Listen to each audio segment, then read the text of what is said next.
पढ़ने लगे हैं उसमें सबसे पहले हम सेक्शन 3 से आगाज़ करते हैं, जिसमें जनरल रूल बताया गया लिमिटेशन के हवाले से। अच्छा, एक क्या कहते हैं मैक्सिम या एक सेइंग मशहूर है लिमिटेशन एक्ट के हवाले से कि limitation extinguishes the remedy but not right. जब कहा जाता है लिमिटेशन एक्सटिंग्विशेस द रेमेडी, इतने हिस्से का मतलब ये होता है कि with in specified time period अगर आप नहीं आते अपना क्लेम लेकर, अपना दावा लेकर, या आपने कोई एप्लीकेशन फाइल करनी है, तो फिर क्या हो जाता है कि आप रिस्ट्रिक्टेड हो जाते हो, आप कुछ नहीं कर सकते।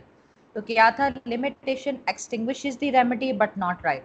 राइट तो आपका एग्जिस्ट करेगा, तो आप उसको फिर उसी सूरत में अवेल कर सकते हो अगर एक्सेप्शन में आप फॉल करे हो। अदरवाइज यही कहा गया है कि विद इन लिमिटेशन पीरियड आपने अपना क्लेम मांगने आना है। ठीक है, तो इसके हवाले से जो जनरल रूल है वो सेक्शन 3 है। सेक्शन 3 में पढ़ने लगी हूँ। Section 3, dismissal of suit etcetera instituted etc. after period of limitation, subject to the provisions contained in section 4 to 25 inclusive. Every suit instituted, appeal preferred, and application made after the period of limitation prescribed therefore by the first schedule shall be dismissed although limitation has not been set up as a defense. इसमें यहाँ पर 4 से लेके 25 कि कोई भी अगर आप दावा इंस्टीट्यूट करते हैं, फाइल करते हैं, या अपील सबमिट करते हैं, या एप्लीकेशन आप फाइल की लिमिटेशन पीरियड एक्सपायर होने के बाद जिसके हवाले से फर्स्ट स्केड्यूल में प्रिस्क्राइब कर दिया गया, तो लाजमी तौर पर अदालत क्या करेगी, उसको डिसमिस कर देगी। अब चाहे आपकी ओपोनेंट साइड जो डिफेंडेंट है इसने ग्राउंड ऑफ डिफेंस लिया हो या ना लिया हो, तो वो उसको डिसमिस कर दिया जाएगा। अब फर्दर इसमें एक्सप्लेन किया गया है, explanation, a suit is instituted in ordinary cases when the plaintiff is presented to the proper officer. अच्छा, पहली प्रिजम्पशन ये बताई गई है कि केस उस टाइम फाइल समझा जाता है कि जब एक प्रॉपर ऑफिसर के सामने आप अपनी प्लेन को प्रेजेंट करते हैं, तो आप समझ लो आपका दावा स्टार्ट हो गया। दूसरी situation, in the case of a pauper when his application for leave to sue as a pauper is made. दूसरी सिचुएशन बताइए पॉपर की। पॉपर वो होता है जिसके पास इतने भी वो एक्सपेंसेस बियर नहीं कर सकता कि वो अपना दावा इंस्टीट्यूट कर सके या समन्स का खर्चा उठा सके। ठीक है, जिस बिल्कुल ही पुअर है, कोई रिसोर्सेज नहीं है उसके पास इनकम जनरेट करने के, तो उसका दावा वहाँ से स्टार्ट होगा जब वो एप्लीकेशन सबमिट करता है कि मुझे एज अ पॉपर लड़ने की इजाज़त ली जाए। फॉर लीव का मतलब है to allow. And in the case of claim against a company which is being wound up by the court when the claimant first sends in his claim to the official liquidator। फिर company के खिलाफ claim उस time instituted समझा जाएगा कि जब आप official liquidator के पास अपना क्लेम लेके जाते हो कि इस क्लेम के खिलाफ इस कंपनी के खिलाफ हमारा कोई क्लेम है। ऑफिशियल लिक्विडेटर अदालत की तरफ से अपॉइंटेड करदा ऑफिसर होता है कि जब कोई कंपनी वांड अप होती, ख़त्म होने लगती है, तो जो भी इसको जो एसेट्स देने हैं, जो भी चीज़ें डिस्पोज ऑफ करनी है, मामलात देखने कंपनी के हवाले से, तो ऑफिशियल लिक्विडेटर देखता है। ठीक है, हाँ जी अक्सर ये सेक्शन क्लियर है आपको? अक्सर आपको सेक्शन 3 क्लियर है? जी जी मैम, समझ आ गया। अच्छा जी, आवाज नहीं आ रही आपको? हाँ नहीं अब आई है आवाज़ आपकी। अच्छा जी, अगला है section 4, where court is closed when period expires, where the period of limitation prescribed for any suit, appeal or application expires on a day when the court is closed. The suit, appeal and application may be instituted, preferred or made on the day that the court reopens. अब जिस दिन limitation period आपने कोई दावा दायर करना है, appeal file करनी है या एप्लीकेशन सबमिट करना है, अब मसला ये है कि वो जो जिस दिन लिमिटेशन पीरियड का जो लास्ट डेट है उस दिन अदालत क्लोज है, तो आप क्या करोगे, जिस दिन अदालत रीओपन होगी उस दिन आप वो फाइल सेक्शन हैं extension of period in certain cases कि कुछ मामले के आपको टाइम फर्दर मिल जाता है। इसे हम कॉन्डोनेशन ऑफ डिले भी कह सकते हैं कि जिसमें आपकी ताखीर को नज़रअंदाज कर दिया जाता है।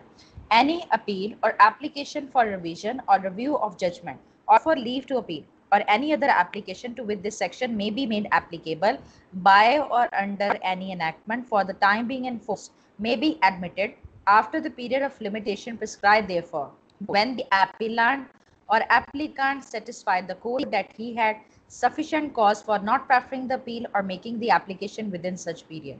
अब कोई आपने अपील फाइल करनी है, रिव्यू रिवीजन अप्लाई करना है, तो ये हुआ है कि लिमिटेशन पीरियड लिमिटेशन जो प्रेस्क्राइब है वो ख़त्म हो गया है, तो वो after the period of limitation आप उसको एडमिट करवा सकते हैं अगर अदालत मुतमिन हो जाए, ठीक है।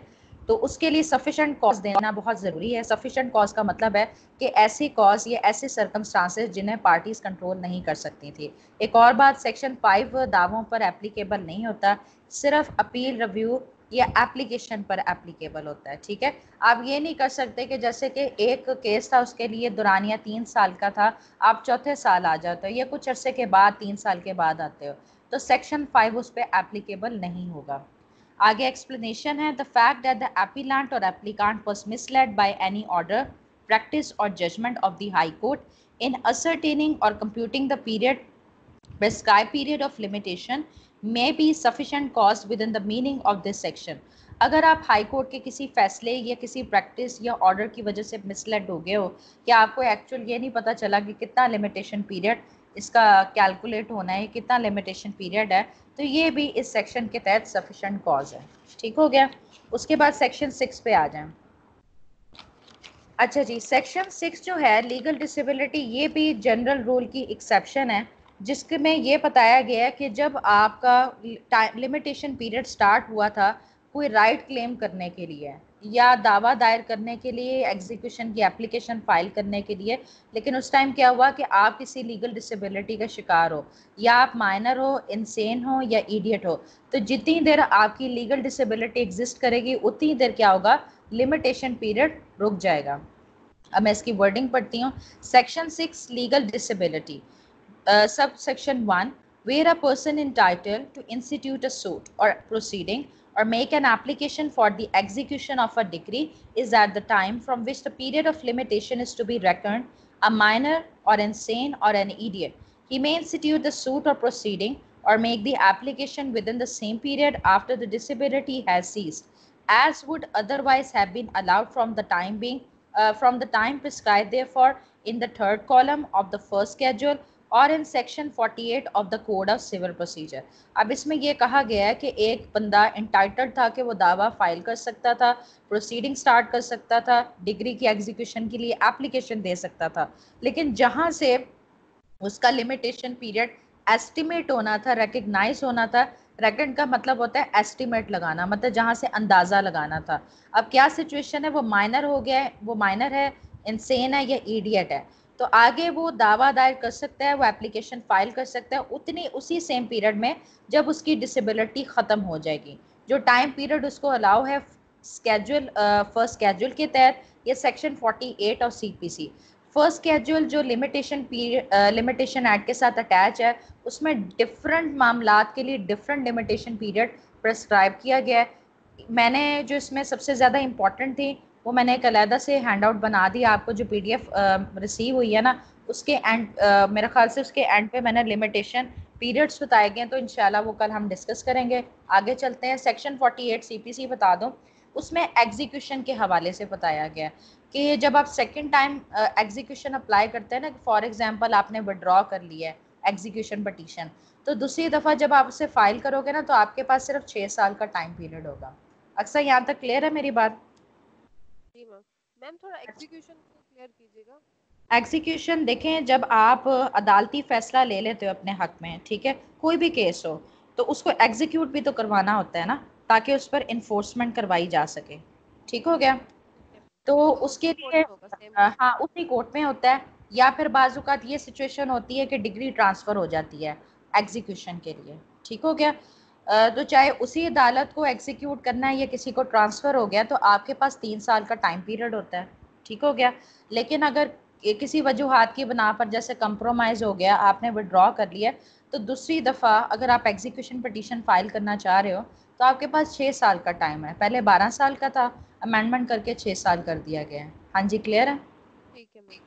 अच्छा जी, अब सब सेक्शन 2 देखते हैं। Where such person is at the time from which the period of limitation is to be reckoned affected by two such disabilities, or where before his disability has ceased he is affected by another disability, he may institute the suit or make the application within the same period after both disability have ceased, as would otherwise have been allowed from the time so prescribed।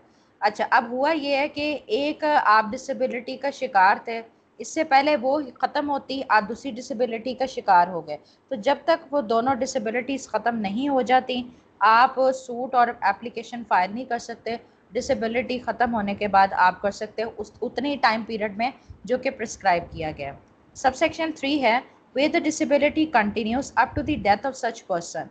His legal representative may institute the suit or make the application within the same period after the death as would otherwise have been allowed from the time so prescribed.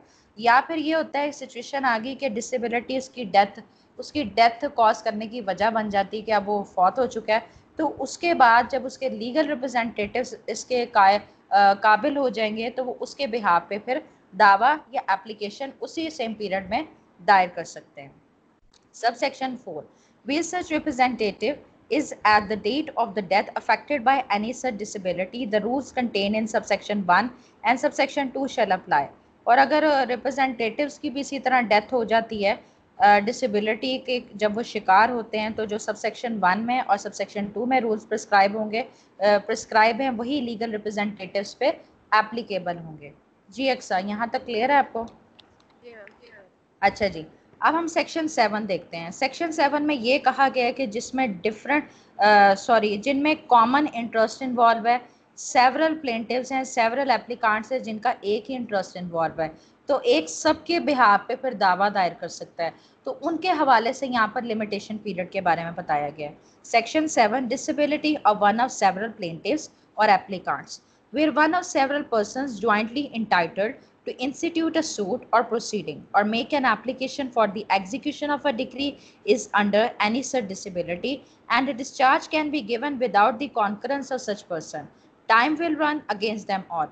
But where no such discharge can be given, time will not run as against any of them until one of them becomes capable of giving such discharge without the concurrence of the others or until the disability has ceased. अब इसमें कहा है कि एक से ज़्यादा जो काफ़ी लोग हैं जिनका एक कॉमन इंटरेस्ट है, तो एक सबके बिहाफ पे दावा दायर कर सकता है, प्रोसीडिंग स्टार्ट कर सकता है या फिर एप्लीकेशन फाइल कर सकता है। तो फिर क्या होता है कि अगर उनमें से एक भी ठीक है ना, मतलब कि एक डिसेबिलिटी का शिकार नहीं और सब डिसेबिलिटी का शिकार है, तो सबके खिलाफ टाइम पीरियड स्टार्ट हो जाएगा। लेकिन जब सारे ही डिसेबिलिटी का शिकार हैं, कोई कॉन्करेंस नहीं दे सकता, कोई उसकी कॉन्सेंट नहीं दे सकता, तो लिमिटेशन पीरियड उनके खिलाफ नहीं चलेगा।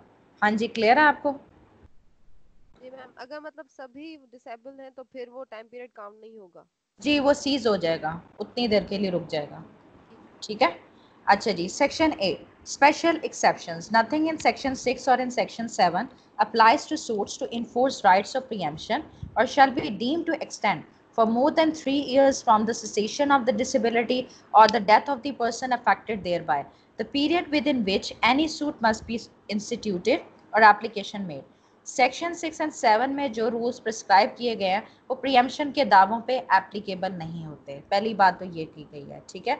दूसरी बात ये की गई है कि जब डिसेबिलिटी सीज हो जाएगी ना, तो सिर्फ आपको फर्दर 3 ईयर्स का टाइम पीरियड मिलेगा।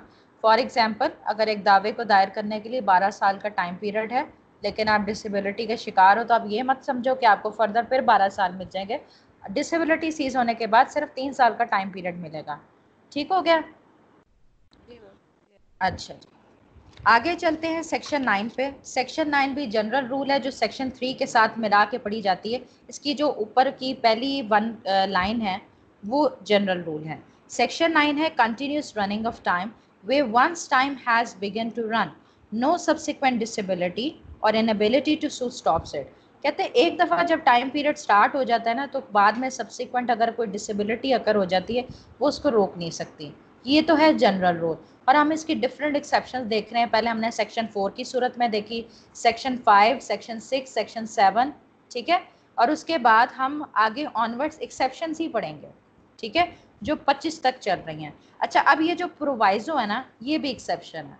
Provided that where letters of administration to the estate of a creditor have been granted to his debtor, the running of the time prescribed for a suit to recover the debt shall be suspended while the administration continues. अच्छा, ये जो letters of administration की बात की गई है ना, इसका मतलब ये है कि जब कोई डिसीज अपनी प्रॉपर्टी छोड़ जाता है तो आपको पता है कि उनके लीगल हेयर्स में प्रॉपर्टी डिस्पोज ऑफ करनी होती है, मामलात देखने होते हैं प्रॉपर्टी के हवाले से। तो अदालत की तरफ से ना या कोई भी ऑथराइज आपको कर सकता है कि प्रॉपर्टी के मामलात आपने देखने हैं। तो जो वो इंस्ट्रूमेंट होता है ना उसे लेटर्स ऑफ एडमिनिस्ट्रेशन कहते हैं। ठीक है, अब हुआ ये है कि क्रेडिटर के का कर्ज देने वाला है, डेटर ने कर्ज देना है, ठीक है, क्रेडिटर को। अब ये हुआ है कि वो उसको ऑथराइज कर देता है कि तुम प्रॉपर्टी के मामलात देखोगे, ठीक है, उससे लेटर ऑफ एडमिनिस्ट्रेशन दे देता है डेटर को। अब जितने टाइम पीरियड में वो लेटर्स ऑफ एडमिनिस्ट्रेशन के तहत प्रॉपर्टी को देखेगा, तो वो जो लिमिटेशन पीरियड है ना कर्ज लेने के हवाले से, वो थोड़ी देर के लिए सस्पेंड हो जाएगा। ठीक हो गया, ये नहीं होगा कि वो काउंट होता रहेगा बल्कि सीज कर जाएगा। हाँ जी, एक सा क्लियर है आपको? जी मैम क्लियर। अच्छा जी, उसके बाद आप सेक्शन 12 पे आ जाएं। ये 10 11 इतना इंपॉर्टेंट नहीं है, तो 12 पे हम देखते हैं कि क्या कहा गया है। Exclusion of time in legal proceedings, subsection 1, in computing the period of limitation prescribe for any suit, appeal और application, the day from which such period is to be reckoned shall be excluded. कहते हैं कि किसी दावे के लिए, किसी appeal के लिए या एप्लीकेशन के लिए जब लिमिटेशन पीरियड कैलकुलेट हो रहा होता है ना, तो जो पहला दिन होता है जहाँ से लिमिटेशन पीरियड स्टार्ट होता है उसे एक्सक्लूड कर दिया जाता है, निकाल दिया जाता है काउंटिंग के पर्पज से। ठीक है, अब इसका सबसेक्शन 2 देखते हैं। Subsection 2.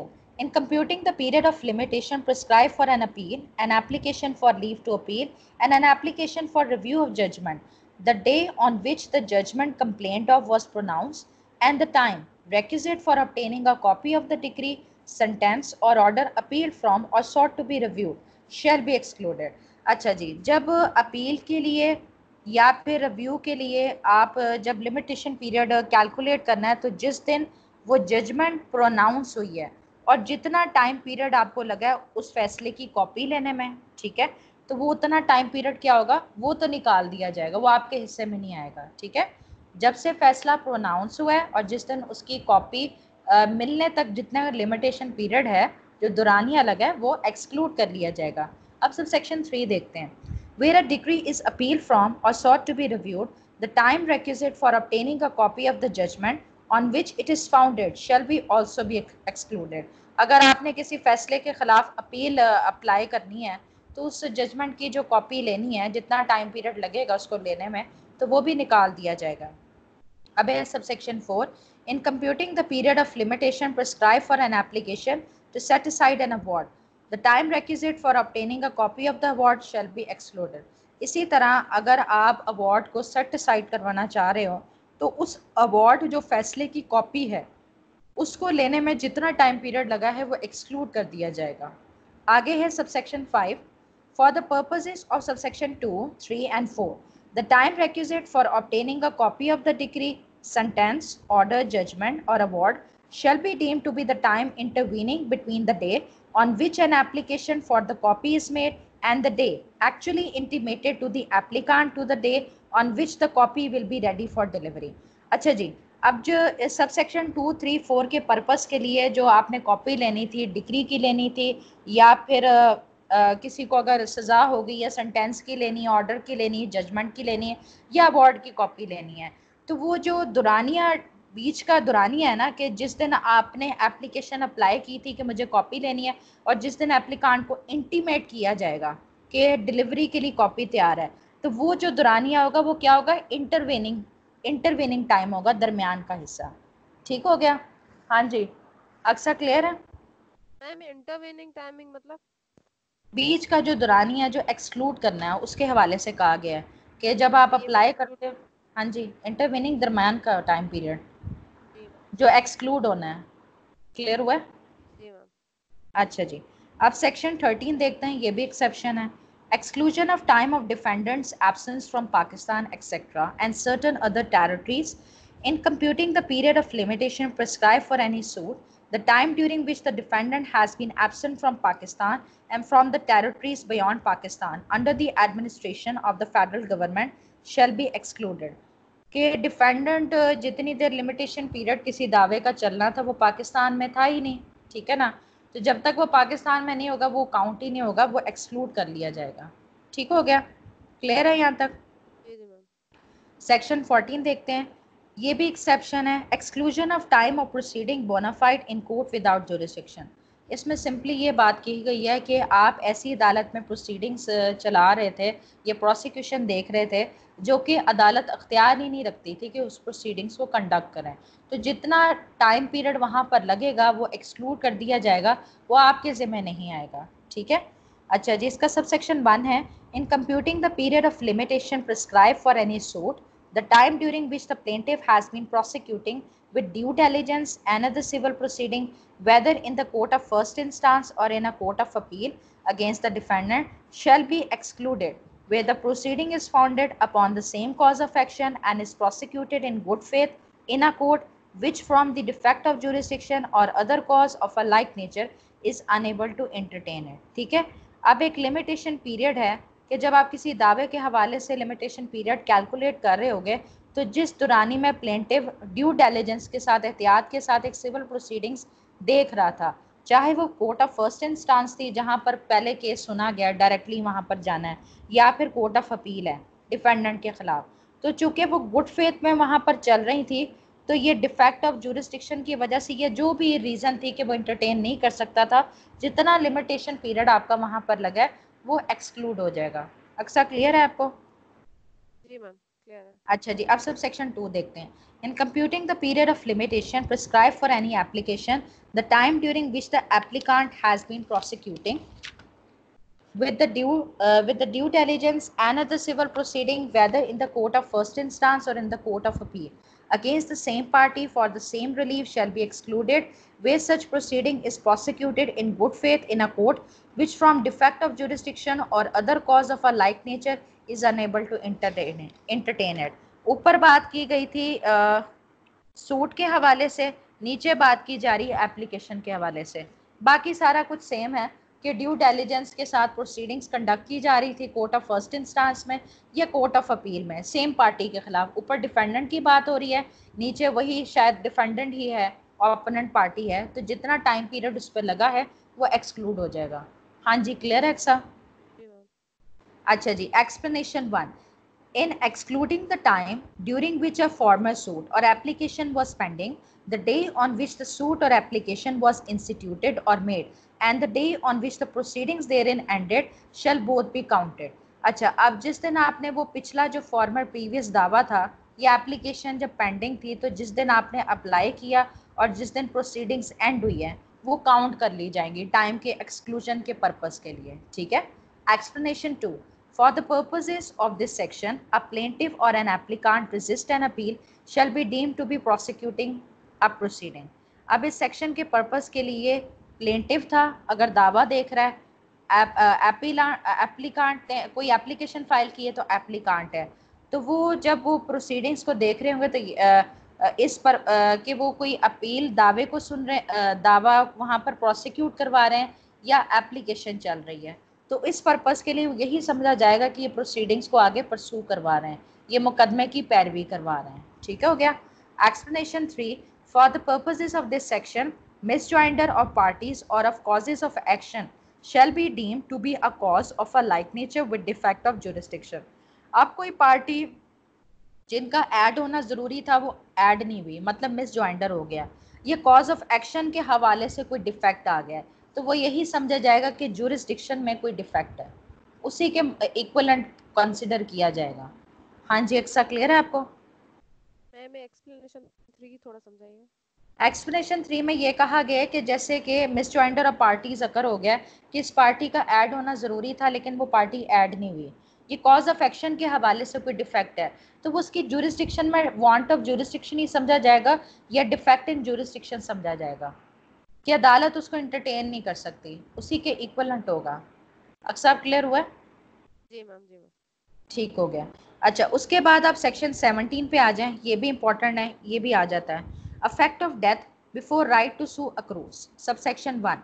Where a person who would if he were living have a right to institute a suit or make an application dies before the right accrues, the period of limitation shall be computed from the time when there is a legal representative of the deceased capable of instituting or making such suit or application। अच्छा, एक बंदा था जो अगर जीता तो उसके पास ये इंटाइटल होती कि वो दावा दायर कर सकता था या एप्लीकेशन फाइल कर सकता था। लेकिन इससे पहले वो क्या हुआ कि राइट शुरू होने से पहले ही उसकी डेथ अकर हो गई। तो लिमिटेशन पीरियड कहाँ से स्टार्ट होगा? जब उसके लीगल रिप्रेजेंटेटिव इस बात के लिए काबिल हो जाएंगे कि वो दावा दायर कर सकते हैं और एप्लीकेशन फाइल कर सकते हैं। हाँ जी, क्लियर है आपको? जी मैम, समझ आया। सब सेक्शन 2 देखते हैं। Where a person against whom if he were living a right to institute a suit or make an application would have accrued dies before the right accrues, the period of limitation shall be computed from the time when there is a legal representative of the deceased against whom the plaintiff may institute or make such suit or application. दूसरे में बात ये की गई है कि जिसके खिलाफ आपने दावा दायर करना था, एप्लीकेशन फाइल करना था, किससे पहले कि उसके खिलाफ राइट स्टार्ट होता, वो अब सीज कर गया है। तो जब उसके लीगल रिप्रेजेंटेटिव काबिल हो जाएंगे उसके बिहाफ पे कि जब प्लेंटिव दावा दायर कर सकता है उनके लीगल रिप्रेजेंटेटिव के खिलाफ, तो तब वो आगे टाइम पीरियड स्टार्ट होगा। हाँ जी, क्लियर हुआ? जी ma'am. Subsection 3. Nothing in subsection 1 and 2 applies to suit to enforce rights of preemption or to suits for the possession of immovable property or of an hereditary office. Subsection 1 and subsection 2 की जो clauses हैं वो preemption के दावों पर या possession के दावों पर या hereditary office पे नहीं अप्लाई होती। वजह क्या है? वजह ये है कि जब प्रियम्पशन का दावा होता है आपको पता है कि पहले डिमांड करनी पड़ती है। जब तक डिमांड ही नहीं करोगे तो कैसे राइट अक्रू होगा? ठीक है, लेकिन इसमें क्या हुआ है कि राइट स्टार्ट होने से पहले उसकी वफात हो गई है, तो आगे ये ट्रांसफर तो नहीं हुआ ना राइट। ठीक है, और साथ अगर पोजेशन की बात की जाए तो पहले जब हक ही नहीं इस्टेब्लिश हुआ था, कब्जा कभी क्लेम ही नहीं किया गया था, तो वो तो इस पे तो नहीं अप्लाई होगा। ठीक है, और हेरिडिटरी ऑफिस पे भी नहीं है कि अभी जब बाप को नहीं मिला तो उसकी औलाद को कैसे मिलेगा। क्लियर है मेरी बात? जी मैम। अच्छा, यहाँ तक ठीक है, ये आगे चलती जाऊँ मैं? हम चले भले आगे। ठीक है, सेक्शन 18 अगली एक्सेप्शन पढ़ते हैं फ्रॉड के हवाले से। Effect of fraud, where any person having a right to institute a suit और make an application has by means of fraud been kept from the knowledge of such right or of the title on which it is founded, or where any document necessary to establish said right has been fraudulently concealed from him, the time limited for instituting a suit or make an application a against the person guilty of the fraud or accessory thereto, or b against any person claiming through him otherwise than in good faith and for valuable consideration, shall be computed from the time when the fraud first became known to the person injuriously affected thereby, or in the case of the concealed document when he first had the means of producing it or compelling its production.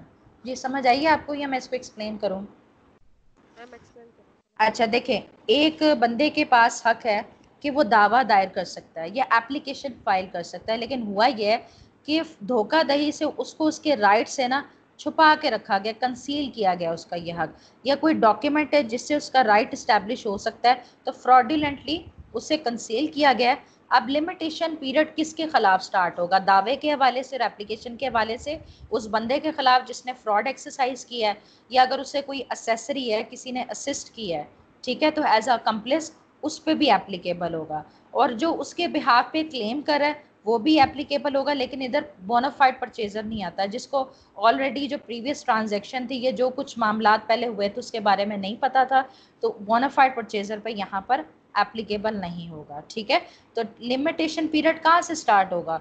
जब आपको पहली दफ़ा पता चलेगा कि आपके साथ fraud हुआ है, या फिर अगर कोई कंसील्ड डॉक्यूमेंट है, जब पहली दफ़ा आप उसको प्रोड्यूस करवा सकते हो या आप कंपेल कर सकते हो कि इसकी प्रोडक्शन करो, तो वहाँ से लिमिटेशन पीरियड स्टार्ट हो जाएगा। फ्रॉड के वाले से 3 साल का टाइम पीरियड होता है। हाँ जी, क्लियर है आपको? जी मैम क्लियर है। अच्छा जी, उसके बाद सेक्शन 19 है, ये भी एक्सेप्शन है। एक्नॉलेजमेंट, नाम से पता चल रहा है एक्नॉलेजमेंट किसे कहते हैं? अंडरटेकिंग। आप वादा कर रहे हो कि आप काम करोगे। अब ये किसके हवाले से अंडरटेकिंग है? ये है कोई आपकी लाइबिलिटी है, हो सकता है कि आपने कोई डेट क्लियर करना है, ठीक है, या प्रॉपर्टी के हवाले से आपकी जिम्मेदारी है। अब जैसे कि आपने मेरे पैसे देने हैं, ठीक है, आप क्या करती हो कि लिमिटेशन पीरियड एक्सपायर होने से पहले मुझे लिख के दे देती हो कि इस फलानी तारीख को ना या मैं पैसे दे दूंगा आपके, आप अंडरटेकिंग दे दी आपने, ठीक है, तो जहां से आपने मुझे लिख के दिया ना वहां से लिमिटेशन पीरियड स्टार्ट हो जाएगा फ्रेश। ठीक है, पीछे जो गुजर चुका वो गुजर गया। क्लियर हुई मेरी बात कि फर्दर एक्सटेंशन मिल रही है? मैम जहाँ से पैसे दिए वहीं से टाइम पीरियड स्टार्ट होगा या नहीं जहाँ नहीं, से मैंने पैसे एक्सेप्ट दिए नहीं है, मैं सिर्फ ये बात कर रही हूँ रिटर्न में एक्नॉलेज कर रहा है कि मैंने अपनी ये लाइबिलिटी पूरी करनी है, चाहे वो कोई भी काम है, चाहे पैसे देना है या कोई आपने परफॉर्मेंस देनी है, मैं आपको लिख के दे रही हूँ कि हाँ मैं कर दूंगी इस तारीख को, तो वहां से लिमिटेशन पीरियड स्टार्ट हो जाएगा फ्रेश। ठीक जी है क्लियर है? एक्नॉलेजमेंट एंड रिटर्न यस हाँ, मैम एक्नॉलेजमेंट इन राइटिंग दे दी जाएगी। Section 19 effect of acknowledgement in writing, subsection 1, way before the expiration of the period prescribed for a suit or application in respect of any property or right, an acknowledgement of liability in respect of such property or right has been made in writing, signed by the party against whom such property or right is claimed, or by some person through whom he derives title or liability. A fresh period of limitation shall be computed from the time when the acknowledgement was so signed. हाँ जी, clear है आपको? Yes ma'am subsection 2 देखते हैं। Where the writing containing the acknowledgement is undated, oral evidence may be given of the time when it was signed, but subject to the provision of Evidence Act 1872, oral evidence of its content shall not be received. हाँ जी, clear है? Yes ma'am ठीक हो गया। Explanation 1. For the purposes of this section, an acknowledgement may be sufficient, though it omits to specify the exact nature of the property or right or averse. Averse का मतलब है कि जब आप strongly कोई बात assert करते हैं ना कि हाँ जी ऐसा ही है, ठीक है, पॉजिटिवली आपने क्लेम किए कि हाँ ये इसी तरह है, or averse that the time of for payment, delivery, performance or enjoyment has not yet come, or is accompanied by a refusal to pay, deliver, perform, or permit to enjoy, or is coupled with the claim to a set off, or is addressed to a person other than the person entitled to the property or right. या फिर इस acknowledgement, ये जो इस section के तहत जो acknowledgement बताया गया है वो सफिशेंट समझा जाएगा, बेशक आप अगर उसमें एग्जैक्ट नेचर देना भूल जाते हो या पॉजिटिवली आप कहते हो कि अभी परफॉर्मेंस का टाइम नहीं आया, डिलीवर करने का टाइम नहीं आया, पेमेंट करने का टाइम नहीं आया, या आपको इसमें चीज़ ओमिट कर जाते हो, भूल जाते हो, तो स्टिल वो क्या होगा कि एक्नॉलेजमेंट सफिशेंट कंसिडर की जाएगी। हाँ जी, क्लियर है मेरी बात? जी ma'am Explanation 2. For the purposes of this section, signed means signed either personally or by an agent duly authorized in this behalf. ठीक हो गया? Explanation 3. For the purposes of this section, an application for the execution of a decree or order is an application in respect of a right. हाँ जी, clear है? इसमें application भी आ जाती है, degree की एग्जीक्यूशन की भी एप्लीकेशन इसी के अंदर शामिल है। क्लियर हो गया? जी मैम अच्छा जी, उसके बाद इंपॉर्टेंट सेक्शन है सेक्शन 22 पे आ जाए। इसके नोट्स मैं आपको भेज दूँगी, आप बेफिक्र हैं। मैं बल्कि ये सोच रही हूँ कि संडे को स्टूडेंट्स ने टेस्ट देना ना, बाकियों ने, आप उनके साथ ना लिमिटेशन की हद तक टेस्ट दे दो, ठीक है? नोट्स मैं आपको भेज दूँगी, एमसीक्यूज आपको मिल गए हैं, ठीक है? तो वो प्रॉपरली आप टेस्ट दो, स्टेप बाय स्टेप खुद ही आपका सिलेबस कवर होता जाएगा। ठीक हो गया? जी मैम सेक्शन 22 देखते हैं। Effect of substituting or adding new plaintiff or defendant. Where after the institution of a suit, a new plaintiff or defendant is substituted or added, the suit shall, as regard him, be deemed to have been instituted when he was made a party. अच्छा, जब आप दावा दायर करने के बाद कोई plaintiff या डिफेंडेंट ऐड करते हो, तो जिस दिन से तो वो पार्टी बनता है, उस उनकी हद तक दावा इंस्टीट्यूट वहां से समझा जाता है। बात समझ आई है मेरी? जी मैम ठीक है। सबसेक्शन 2 देखते हैं। Nothing in subsection 1 shall apply to a case where a party is added or substituted owing to an assignment or devolution of any interest during the pendency of a suit, or where a plaintiff is made a defendant or a defendant is made a plaintiff. बाजुकात ये होता है कि दावे के दौरान कोई right transfer हो जाता है, या प्लेंटिव डिफेंडेंट बन जाता है, डिफेंडेंट प्लेंटिव बन जाता है। जैसे कि आप एप्लीकेशन एक दूसरे के खिलाफ देते हो तो ऊपर नीचे हो जाता है ना साहब, लेकिन पार्टी वही होती है।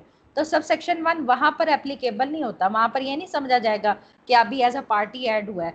जैसे कि आपके कोई आपने डिग्री ले ली है मेरे खिलाफ, ठीक है, एग्जीक्यूशन में चले गए हो, मैं क्या करती हूँ आपके खिलाफ 12(2) की एप्लीकेशन मूव कर देती हूँ डिग्री को सेटिसाइड करवाने के लिए, ठीक है ना?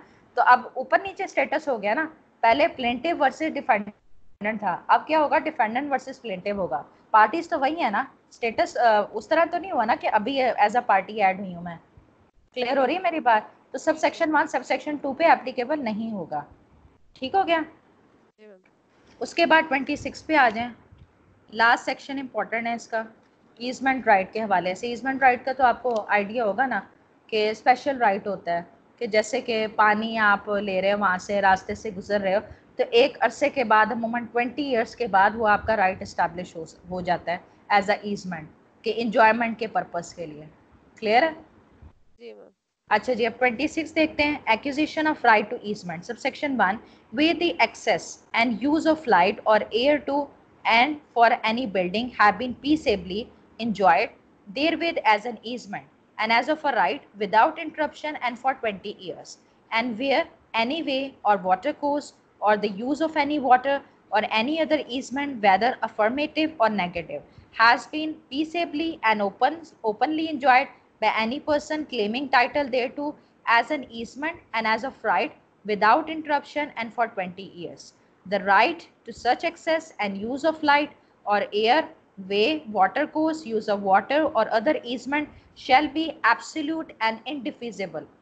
आपका किसी क्या पानी के क्या लाइट के हवाले से, हवा के हवाले से या बिल्डिंग के हवाले से आप कोई राइट अवेल कर रहे हो, ठीक है, ये पानी के हवाले से कर रहे हो, ठीक है, और पीसेबली आप इसे इंजॉय करो 20 साल के अरसे से विदाउट इंटरप्शन, तो क्या होता है कि वो मुकम्मल होगा राइट आपका और इंडिफिजिबल होगा, वो आगे ट्रांसफ़र नहीं हो सकता। यहाँ तक क्लियर है मेरी बात? जी मैम। अच्छा, आगे है, each of the set periods of 20 years shall be taken to be a period ending within 2 years next before the institution of the suit wherein the claim to which such period relates is contested। ये clear हुई मैं बात आपकी अक्सा? जी ma'am. ठीक है। Subsection 2, where the property over which a right is claimed under subsection 1 belongs to the government, that subsection shall be read as if for the words 20 years the word 60 years was substituted। मतलब अगर private person है तो 20 years, government की property है तो 60 years होना चाहिए। ठीक हो गया? Explanation. Nothing is an interruption within the meaning of this section unless where there is an actual discontinuance of the possession or enjoyment by reason of an obstruction by the act of some person other than the claimant, and unless such obstruction is submitted to or acquiesced in for 1 year after the claimant has notice thereof and of the person making or authorizing the same to be made। मतलब कि obstruction सिर्फ उसी sense में समझी जाएगी ना कि जब कोई रुकावट पैदा करता है क्लेमेंट के अलावा, ठीक है ना, वो ऑब्स्ट्रक्शन तो कंसिडर नहीं की जाएगी ना कि इंटरप्शन हो रही है और 1 साल से आप खामोश हो, वो इंटरप्शन नहीं होती कि आप खुद कॉन्सेंट दे रहे हो कि ये काम हो। हाँ जी, क्लियर हुआ आपको? जी मैम। अच्छा जी।